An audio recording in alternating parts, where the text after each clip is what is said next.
వచ్చిరా friends. So ఇవాళ market చూసుకోరు కదా. సో బ్యాంక్ నిఫ్టీలో చెప్పుకుంటే ప్రీవియస్గా మనకి ఏం చేసింది ఒకసారి చూసుకుందాం. ఇక్కడ రిజెక్షన్స్ చూడండి ఒకసారి. ఇది ఒక డిమాండ్ లాగా ఉండే వర్కౌట్ అవుతుండే, బట్ ఇప్పుడు ప్రైస్ అనేది దాని కింద సస్టైన్ అవుతుంది. కానీ రిజెక్షన్ లెవెల్ అనేది ఒకటి ఉంది అనుకున్నాం. ఏంది, ప్రీవియస్గా క్యాండిల్ ఒకటి పైన క్లోజ్ అయ్యి మళ్ళీ రిజెక్షన్ ఈ లెవెల్ నుండి వచ్చింది. ఈ లెవెల్ ఇంపార్టెంట్ అనమాట. సో జనరల్గా ఈ లెవెల్ ఎట్లా పనిచేస్తుందో ఎక్స్ప్లెయిన్ చేస్తా. ఇది ఒక లైన్ అనుకుందాం. ఓకే, స్పీడ్గా ప్రైస్ వచ్చి టచ్ అయ్యి ఇట్లా రిజెక్ట్ అయిపోవచ్చు. రిజెక్ట్ అయ్యి తర్వాత క్యాండిల్ ఓపెన్ అయ్యి మళ్ళీ టచ్ అయ్యి మళ్ళీ ఇట్లా రిజెక్ట్ అయ్యి ఇట్లా పైకి పోయే ఛాన్సెస్ ఉంటుంది. రిజెక్షన్ అంటే ఇది. మళ్ళీ ఇంకోలాగా కూడా అవుతుంటుంది. ప్రైస్ స్పీడ్గా వచ్చి టచ్ కాదు, ఇట్లా పైననే క్లోజ్ అవుతుంది. అప్పుడు ఇంకో క్యాండిల్ కిందికి పోయి మళ్ళీ వచ్చి మీద క్లోజ్ అవుతుంటుంది ఇట్లా. తర్వాత ఇది మెల్లమెల్లగా స్లో అండ్ స్టడీ పైకి పోతుంటుంది. బట్ ఈ రెండు సినారియోలో మళ్ళీ ప్రైస్ రివర్స్ వచ్చి కూడా ఫెయిల్ అయ్యే అవకాశాలు ఉంటాయి అన్నమాట. ఓకే, ఫెయిల్ ఎక్కడైనా అవుతుంది. అందుకే ఎప్పుడన్నా ఏదైనా ఇంపార్టెంట్ లెవెల్స్ మనం డ్రా చేసుకున్నా ఏం చేసినా కూడా ఏ ప్రైస్ యాక్షన్ అయినా సరే మార్కెట్లో ప్రాపర్ ఎస్ఎల్ అనేది పెట్టుకోవాలి మనం. ఎందుకంటే మనం ఎంత కాన్ఫిడెంట్గా ప్లాన్ చేసినా కూడా రిస్క్ మేనేజ్మెంట్ అనేది పవర్ఫుల్. సో దాన్ని మెయింటైన్ చేస్తేనే ఎలాంటి కాన్సెప్ట్తో అయినా మార్కెట్లో ఉండొచ్చు. క్లియర్? సో ఇప్పుడు లెవెల్స్ పెట్టినాం కదా, ఇదంతా ఒకసారి చాలాసార్లు టెస్ట్ చేసినాయి. దీని కింద క్లోజ్ అయ్యింది, ఫైన్ బాగానే ఉంది. కానీ ఇంటర్నెట్ క్లోజ్ కాగానే కిందికి వచ్చేస్తుందా అంటే మళ్ళీ ఇంకొకటి రిజెక్షన్ ఏరియా ఉంది. ఈ రిజెక్షన్ ఏరియా ఇంపార్టెంట్ 56,346 అనమాట దీని లెవెల్. సో ఇక్కడికి వచ్చి రిజెక్షన్ అయితే దాని తగ్గట్టే ప్లానింగ్ అనేది జనరల్గా ఉంటుంది. కానీ ఒకవేళ ఇది డిమాండ్ కాస్త సప్లై అయింది కదా, ఇప్పుడు ఈ ప్రైస్ మీద ఎప్పుడన్నా సప్లై మీద సస్టైన్ అయితే ఈ లైన్ ఏమైపోతుంది, ఇప్పుడు డిమాండ్ అయిపోతుంది. సో ఈ డిమాండ్ అంటే 56,516 డిమాండ్ అయిపోతుంది ఇప్పుడు ప్రైస్ మీద సస్టైన్ అయినప్పుడు. సో ఈ ఏరియా నుండి 57,032 వరకు ఒక స్పేస్ అయితే ఉంది. ఓకే, స్లో అండ్ స్టడీ అంటే ఇట్లా పోతుంది మార్కెట్ అని కాదు దాని ఉద్దేశం ఏంటంటే స్పేస్ ఉంది అంటే ఇక్కడ ఇంపార్టెంట్ లెవెల్స్ అనేది సప్లైలు కానీ ఏం కానీ లేవు. ఉంటాయి కానీ చాలా చిన్నవి, అవన్నీ పెద్ద పట్టించుకునేటివి కావు, నార్మల్వే ఉంటాయి అన్నమాట. ఒకవేళ ఓపెనింగ్ ఒక్కొక్కరు ఎట్లా ఉంటుందంటే మనకు ఈ డిమాండ్ ఏదైతే మాట్లాడుతున్నామో అది ఏదైతే సప్లై ఉందో దాని మీద క్లోజ్ అయితే ప్రైస్ డిమాండ్ అయిపోతుంది కదా. ఓకే, కానీ కింద క్లోజ్ అయితే జనరల్గా ఏదన్నా డిమాండ్ కింద ప్రైస్ క్లోజ్ అయితే ఈ రిజెక్షన్ ఏరియా ఏదైతే ఉందో అది సప్లై లాగా ఆలోచించాలన్నమాట. క్లోజ్ అయితే మెల్లమెల్లగా వచ్చి ఈడ టచ్ అయ్యి మళ్ళీ ఈడ రిజెక్షన్ వస్తే జనరల్గా బేరీ సైడ్ ఆలోచించడం అనేది ఈ సప్లై అండ్ డిమాండ్ కాన్సెప్ట్లో మెయిన్ పాయింట్ అనమాట. క్లియర్? ఇంకా స్పేస్ పైన ఇక్కడ ఈ రేంజ్లో ఉంది, కింద ఈ రేంజ్లో ఉంది, మధ్యలో మాత్రం ఇది చాలా డేంజరస్ జోన్.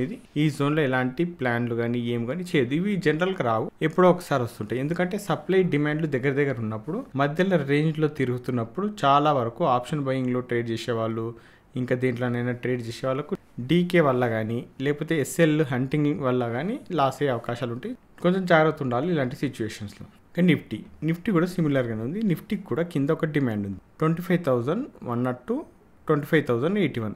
ఓకే, ఈ డిమాండ్ ఓకే ఫైన్. ఇది సేమ్ ఇక్కడ రిజెక్షన్ని బేస్ చేసుకొని నేను బుల్లిష్గా ఆలోచిస్తాం. కరెక్టే, బాగానే ఉంది. ఏ డిమాండ్ అయినా సరే డిమాండ్ని టెస్ట్ చేసి రిజెక్షన్ వస్తే బుల్లిష్గా ప్లాన్ చేస్తుంటే జనరల్గా. మరి ఇదేంది పైన ఉన్నది 25,155 అంటే అది యాక్చువల్గా డిమాండే ఉండే, కానీ ఇప్పుడు ప్రైస్ దాని కింద క్లోజ్ అయింది కాబట్టి సప్లై అయిందనమాట. సో ప్రైస్ దీని మీద ఎప్పుడైతే ఒక క్యాండిల్ అన్నా క్లోజ్ అయింది అనుకుందాం, 15 మినిట్స్ క్యాండిల్ ఒకటి క్లోజ్ అయింది, ఏదో ఒక క్యాండిల్ గ్యాప్ అప్ అయ్యో లేకపోతే మీద క్లోజ్ అయ్యో అయింది అంటే దీన్ని అప్పుడు మనం డిమాండ్ లాగా చూడాలి, సప్లై కాదు. అప్పుడు 25,155 డిమాండ్ అయిపోతుంది. ఓకే, ఈడ డిమాండ్ అయిపోయింది అనుకో, ఈ డిమాండ్ నుండి స్పేస్ అయితే పైన చాలా ఉంది కాబట్టి ఎలాంటి సప్లైలు కొత్తగా క్రియేట్ అవ్వలేదు కాబట్టి దీని మీద ప్రైస్ సస్టైన్ అయితేనే ఇది డిమాండ్ అవుతుంది. మళ్ళీ ఈ డిమాండ్ ఏదైతే కింద ఉందో 25,102, 25,081 దీని కింద ప్రైస్ సస్టైన్ అయితేనే, సస్టైన్ అంటే క్లోజ్ అయినా పర్లేదు, ఈ డిమాండ్ బ్రేక్ అయిపోయినట్టు అవుతుంది కాబట్టి దీని కింద ప్రైస్ వస్తే ఇది మళ్ళీ సప్లై అయిపోతుంది అనమాట. సో ఈ మధ్య రేంజ్లో సైడ్ వేస్తూనే ఉంది మార్కెట్ అనుకుంటే ఈ రేంజ్లో మాత్రం ఎలాంటి ప్లానింగ్ చేయొద్దు, స్పెషల్లీ ఆప్షన్ బయర్స్. ఇదే కాదు ఏదైనా సరే ఎక్కడైనా సరే ఒక రేంజ్లో మార్కెట్ ఉంది అంటే అలాంటి వాటిలో ప్లాన్లు అనేది చేయొద్దు ఎప్పుడు కూడా. కొంచెం డేంజరస్ మూమెంట్ అనమాట అది. సరే, ఇక కింద వేరే స్పేస్ ఉందా అంటే ఉంది. ఓకే, ఇక్కడ మనకు 25,081 నుండి 24,960 వరకు స్పేస్ అయితే ఉంది ఇక్కడ గ్యాప్. ఈ స్పేస్ కింద మళ్ళీ ఒక రిజెక్షన్ ఏరియా ఉంది. ఓకే, రిజెక్షన్ ఏరియా అంటే ఇప్పటిదాకా ఎక్స్ప్లెయిన్ చేసినా కదా, ఈ లెవెల్ టచ్ అయినాక మనకు రిజెక్ట్ అయ్యి క్లోజ్ అవ్వాలి క్యాండిల్, అది రిజెక్షన్ అంటాం. క్లియర్ కదా? ఫైన్. ఇప్పుడు మెయిన్ ఇంపార్టెంట్ ఏరియా ఏవేవి ఉన్నాయంటే ఇదొకటి, ఇదొకటి, మళ్ళీ ఈ మధ్యలో ఉన్నది కొంచెం కన్ఫ్యూజన్ ఏరియా అనమాట. కన్ఫ్యూజన్ ఏరియా అయినప్పటికీ కూడా ఇది కూడా ఆలోచించవచ్చు ఇట్లా. ఓకే, ఇది ఇంపార్టెంట్ డిమాండ్, ఇది ఇంపార్టెంట్ డిమాండ్. మీద క్యాండిల్ క్లోజ్ అయితే అంటే టచ్ అయ్యి రిజెక్షన్ వస్తే, దీని మీద క్లోజ్ అయితే టచ్ అయ్యి రిజెక్షన్ వస్తాయి. కానీ మళ్ళీ ఈడ కింద ఇది 25,081 ఉంది కదా, దాని కింద క్లోజ్ అయితే సప్లై అయిపోతుంది. కాబట్టి ఈ టచ్ అయ్యి మళ్ళీ రిజెక్షన్ వస్తే సప్లై వర్క్ అవుతుంది అనేది అర్థం చేసుకోవాలి. క్లియర్ కదా? ఫైన్. సెన్సెక్స్లో కూడా సిమిలర్ ప్యాటర్న్ క్రియేట్ చేసింది.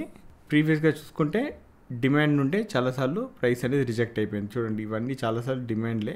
ఇదంతా కొంచెం కింది మీదకి అయినప్పటికీ కూడా ఒక రేంజ్ నుండే ప్రైస్ అనేది రిజెక్ట్ అయింది. సో అది ఇప్పుడు ఇంపార్టెంట్ డిమాండే, కాదంటలేను. కానీ సేమ్ నిఫ్టీలో ఉన్నట్టే ఉంది డిమాండ్ కూడా. 82,372 అనేది ఒక డిమాండ్. ఈడ టెస్ట్ చేసి రిజెక్షన్ వస్తే స్పేస్ అయితే 82,565 వరకు ఉంది.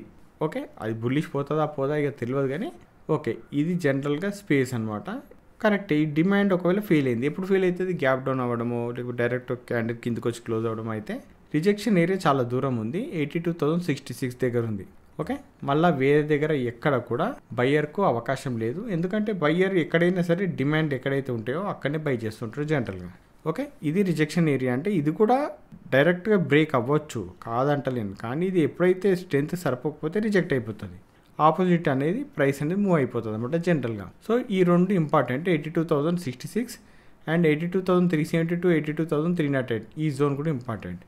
సరే, ఇంకా పైన ఉన్న లెవెల్ ఏంటి అంటే చూడండి, ఈ పైన ఉన్నది 82,565. దీని మీద ఒక 15 మినిట్స్ క్యాండిల్ క్లోజ్ అయింది అనుకుందాం. క్లోజ్ అయితే ఏమైపోతుంది? ఇది సప్లై ప్రస్తుతానికి, ఇది ఓకే, ప్రస్తుతానికి సప్లై 82,565. కానీ ఒక్క క్యాండిల్ కూడా క్లోజ్ అయింది అంటే అప్పుడు ఇది డిమాండ్ అనేది అర్థం చేసుకోవాలి. ఇది డిమాండ్ అయిపోతే మళ్ళీ హై అనేది చాలా దూరం ఉంది, 82,760 నియర్ బై ఉంది. కాబట్టి ఇక్కడ కొంచెం స్పేస్ ఉంది. సో అది మీరు అబ్జర్వ్ చేయండి. క్లియర్? ఓకే. క్రూడ్లో ఒకటే డిమాండ్ ఉంది, కింద ఉంది 5,561, 5,551. ఎందుకు అంటే చాలాసేపు ప్రైస్ యాక్షన్ మీదే మనం ప్లాన్ చేస్తుంటాం. ఇక్కడ ఇంపార్టెంట్ ఏంటంటే రిజెక్షన్ చూడండి, ఫస్ట్ ప్రైస్ వస్తూనే ఒక లెవెల్ నుండి రిజెక్ట్ అయింది. ఇవన్నీ కొన్ని ఫేక్ మూవ్స్ వస్తూనే ఉంటాయి, కరెక్టే, కానీ కంగారు పడద్దు. బట్ ఇప్పుడు కూడా ఈ ఏరియా 5,561, 5,551 అనేది ఇంపార్టెంట్. డైరెక్ట్గా ఇట్లా వచ్చేసేది ప్రైస్ అనట్లేదు, బట్ ఎప్పుడన్నా మళ్ళీ మీద కొత్త డిమాండ్ క్రియేట్ చేసేంత లోపు ఇది ట్రిగ్గర్ అయితే నేను ఇక్కడ ఆలోచిస్తా, పర్ఫెక్ట్ రిజెక్షన్స్ కోసం కానీ పర్ఫెక్ట్ మూమెంటం కోసం కానీ ఇక్కడ వెయిట్ చేస్తాను అనమాట. ఇక న్యాచురల్ గ్యాస్లో ఒక డిమాండ్, ఒక సప్లై ఉంది. సప్లై ఏంటి అంటే 313.4, 311.3. ఇది ఇంపార్టెంట్ ఏరియా. మళ్ళీ డిమాండ్ కూడా ఉంది కింద 297.6, 295 అనేది ఇంపార్టెంట్ డిమాండ్. సో ఈ సప్లై అండ్ డిమాండ్ మధ్యలో కరెక్ట్గా మిడిల్లో ఉంది ప్రైస్. సో వెయిట్ చేయాల్సి ఉంటుంది. ఈ సప్లై దగ్గరనన్నా డిమాండ్ దగ్గరనన్నా ప్రైస్ మూవ్ అయినాక ఆ తర్వాత బయ్యర్స్ సెల్లర్స్ అక్కడ ప్రైస్ని బేస్ చేసుకొని ఆలోచిస్తారు. Okay, fine. Silver micro, okay, ఇది సప్లై డిమాండ్స్ ఇంతకుముందు కూడా డ్రా చేసినాం, కానీ ఇదే కదా ఇంతకుముందుకు డ్రా చేసిన డిమాండ్. ఓకే, ఇది రెస్పెక్ట్ చేసినా కూడా వీక్నెస్ తోటి కిందకు వచ్చేసింది, ఫైన్.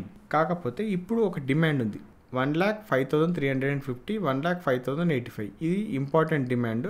ఈ డిమాండ్ ఇంపార్టెంట్ అండ్ సప్లై కూడా ఇంపార్టెంట్. ఇక్కడ 1,06,670, 1,06,581.